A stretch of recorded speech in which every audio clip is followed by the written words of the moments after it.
Alright, kay Bonatics, ito na yung ating mga sinali sa sa club para sa South Derby Race, South Race. Ito nga pala, ayan na sila, dalawa. Yung dalawang inakay na yan. So malaki na sila, pwede na silang iwalay. At yung loft na ginagawa natin, ito kay Bonatics. So ayan, nasa taas na. So, malapit na siyang matapos, baka mamaya matatapos ko na to. Bali mainit kasi kaya hindi ako makapagtrabaho dito sa taas mainit. Mabibilad tayo sa araw, nakakahilo yung sobrang init dito sa amin sa Porac, Pampanga. So yan na siya. Ayun na yung Sputnik na na trapping niya. So yun yung ginagawa ko kahapon So nag-start ako mga alas 3 o alas 4, hindi na mainit sa taas. Tingnan natin kay Bonatics yung iba pa nating mga inakay. Yun kay Bonatics. So nandito yung ating mga susunod na na isinama sa sa club ng BBC at Kosa. So ito dalawa magkapatid. Ayan, dalawa sila. So nakawala kasi yung nito yung tatay, nakawala yung asawa niya. So tinanong ko dun sa pinagkunan ko, hindi naman daw bumalik. Pero imposible yun. Kasi dun lang yung direksyon ng ibon papunta dun sa direksyon kung saan ko kinuha. So malapit lang dito sa amin kasi dito kami sa Pulong Santol. Ay, dito kami sa Sepong Bulaon.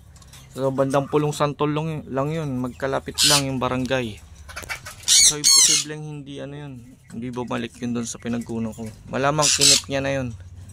Pinalitan ko lang kasi ng manok yun kay Bonatics, kaya siguro kailangan niya rin siguro yung ibon, kaya kinip niya na. Hindi niya na sinabi na bumalik pala sa kanya. So nandito yung iba pa nating mga breeder. Ayan, nangingitlog na rin sila. Ito may mga itlog na. Ito rin may itlog na.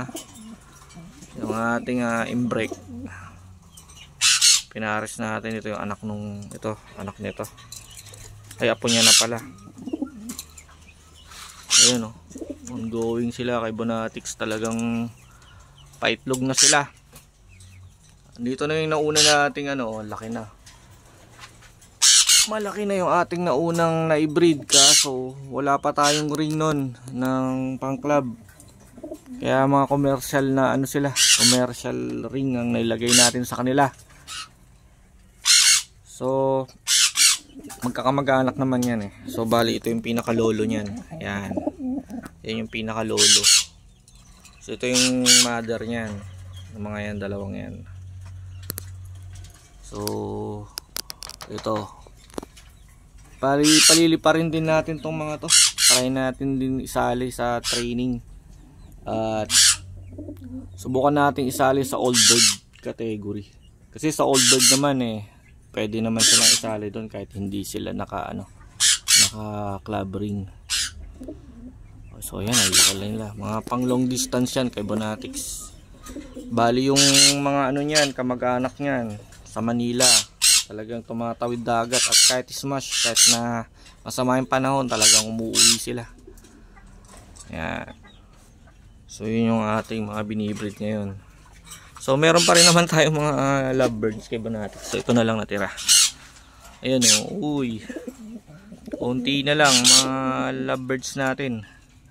Medyo tayo sa lovebirds, naglaylo muna tayo kasi nga wala naman silang market sa ngayon Bali yung mga may market lang yung mga yellow face, mga aqua, so sila lang. So wala tayong mga ganun kay Bonatics ng mga ibon ngayon.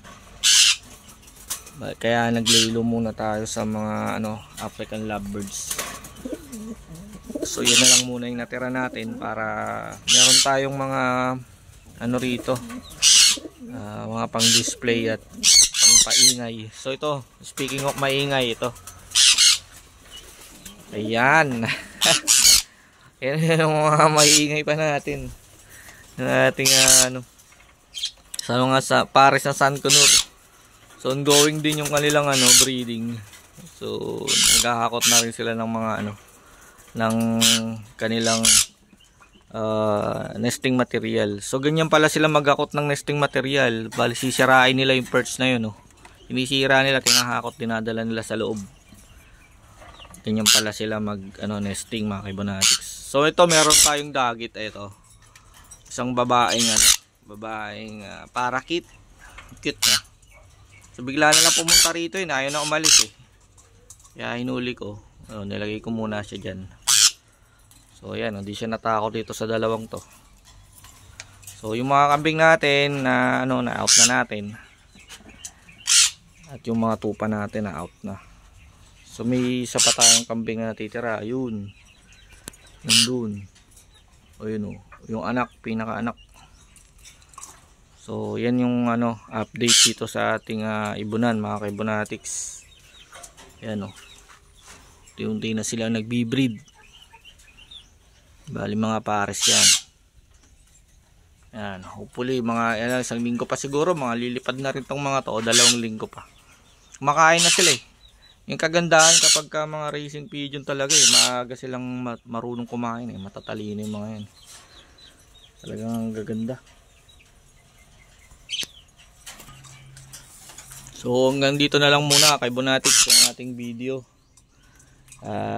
Susunod ulit i-update natin yung ating loft na ginagawa. So ayan na yung loft.